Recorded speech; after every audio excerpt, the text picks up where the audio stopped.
kita ahli sunnah selalu berusaha untuk tidak terlibat dalam arena politik.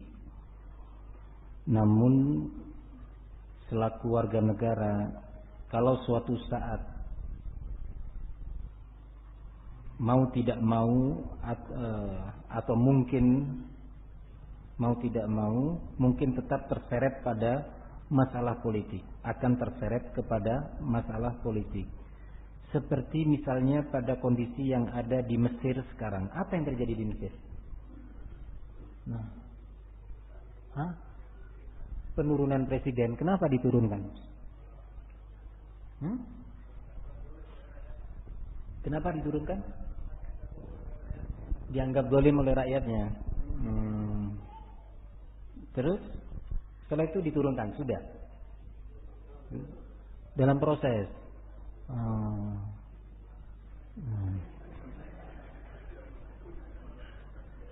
Secara aman begitu proses penurunannya, artinya diskusi kemudian enggak? 100 orang nyawa orang lebih. Subhanallah. Iya.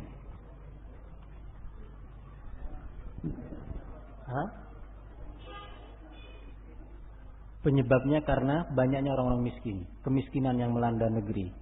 Masya Allah. Artinya miskin gitu sampai nggak bisa makan sehari, nggak dapat.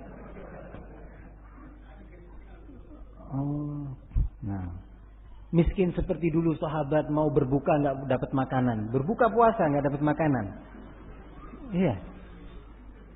Ya subhanallah. Kesian ya miskin. Lah iya, miskin katanya. Subhanallah. Miskin mana sih kita dengan sahabat Nabi? Ya, nggak bisa dibanding. Iya. Sahabat Nabi sering disampaikan di dalam berbagai acara, disampaikan di dalam beberapa kitab-kitab hadis yang menceritakan sebagian mereka itu ya mau berbuka puasa, buka loh ini, puasa mau berbuka, nggak punya makanan untuk berbuka. Sampai ketika datang ke rumahnya di suatu hari, salah seorang sahabat tanya kepada istrinya, ada makanan untuk saya berbuka puasa? Nggak ada. Kata istrinya, sebentar saya carikan ya ke rumah saudara-saudara yang lainnya makanan berbuka. Si istri juga wanita yang salihah, nggak kemudian makannya kerja yang betul itu. Nih nggak ada gandum di rumah, nggak ada beras ini. Ya. Kalau di zaman sekarang suami seperti itu bisa dilaporkan telah menelantarkan keluarga dan akan bisa diputus cerai kalau terus berlanjut. 3 bulan menelantarkan nafkah istri menurut orang sekarang. Ya, definisi orang sekarang itu bisa diceraikan. Ya, boleh istri menggugat.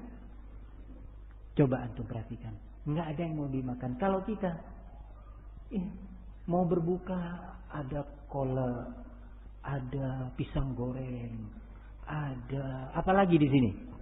Macam-macam ya, sampai bingung ini. Begitu makan ini, qomat masjid telat rakaat pertamanya. Ayo. Sholat karena kekenyangan sampai sudah kekenyangan. Itu kita miskin. Ya subhanallah, ya subhanallah. Nah, kita ini masyarakat muslim ini sekarang miskin iman, miskin sabar, miskin perasaan syukur untuk berterima kasih kepada Allah Subhanahu wa taala. Nah, itu akhirnya mana yang lebih jahat dan mana yang lebih besar dosanya? Dosa korupsi atau dosa membunuh jiwa, terbunuhnya nyawa seorang muslim? Jawabannya adalah yang kedua. Tertumpahnya darah satu orang muslim itu adalah dosa besar yang melebihi dosa pencurian atau yang semisalnya adalah korupsi atau menelantarkan hak masyarakat. Coba antum lihat cara-cara seperti itu. Ratusan nyawa muslimin dan darah mereka tertumpah Dan masyarakat atau tipe rakyat yang seperti ini, yang tidak mau bersyukur dan berterima kasih, mengoreksi dirinya dan ibadahnya, gampang untuk ditunggangin oleh musuh-musuh negara. Coba, bisa dijadikan alat orang-orang seperti ini. Itu lihat, mana fasilitas ini, bagaimana pendidikan, kalau kita sakit, gimana bayar lagi, bayar ini, pajak itu, dimanfaatkan oleh para provokator. Sampai suasana itu menjadi panas. Ya. Barakallahu fikum. Kalau sudah pemerintah bertindak represif, bertindak dengan tindak kekerasan, maka akan ada suara lain yang menekannya. Ya. Suara lain dan kekuatan lain yang menekan dia. Kekuatan barat. Ya. Barakallahu fikum. Maka ikutilah cara-cara Rasul. Bagaimana kalau itu terjadi di negeri kita? Ya, kita di rumah, dari rumah ke masjid, dari masjid ke rumah. Ya. Menghindarkan fitnah, menjauhkan diri kita dari fitnah-fitnah seperti itu. Ikutilah sunnah Rasulullah SAW. Bagaimana sikap yang semestinya seorang rakyat yang beragama Islam, yang muslim terhadap pemerintahnya yang zalim. Ikuti kajian tersebut yang insya Allah bisa disampaikan oleh asatidzah biidznillah ta'ala.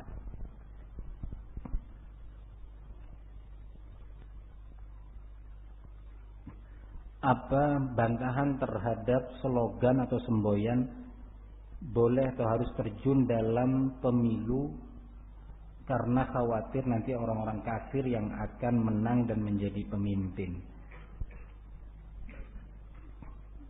Nah, enggak, insya Allah.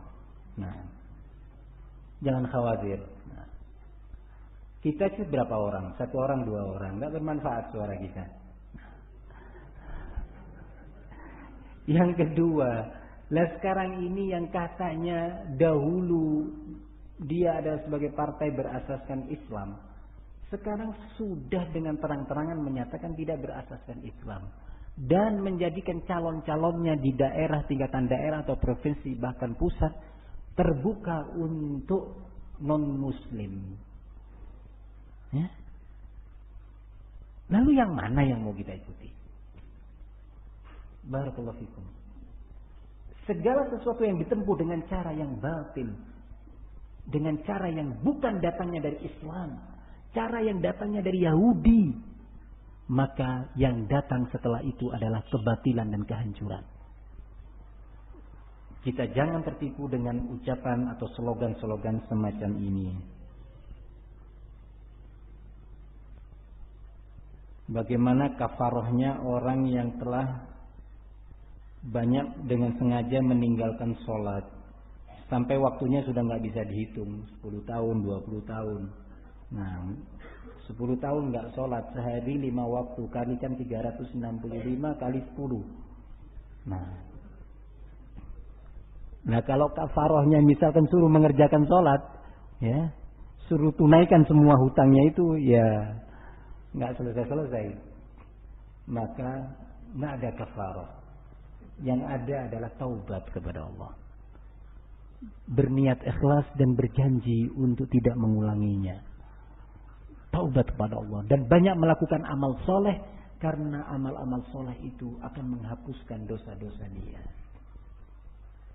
Ini. Tidak ada kafar khusus. Tetapi bertaubat dan mengerjakan sholat dengan baik dan benar. Bagaimana hukum asuransi jiwa syariah? Gimana hukum asuransi jiwa syariat? Berarti ada yang enggak syariat. Nah, semua jenis asuransi, ya, baik itu jiwa ataupun perdagangan ataupun yang lainnya, semuanya dilarang di dalam syariat Islam. Nah, pembahasannya butuh waktu, nggak cukup waktu yang sudah tersisa 5-10 menit ini.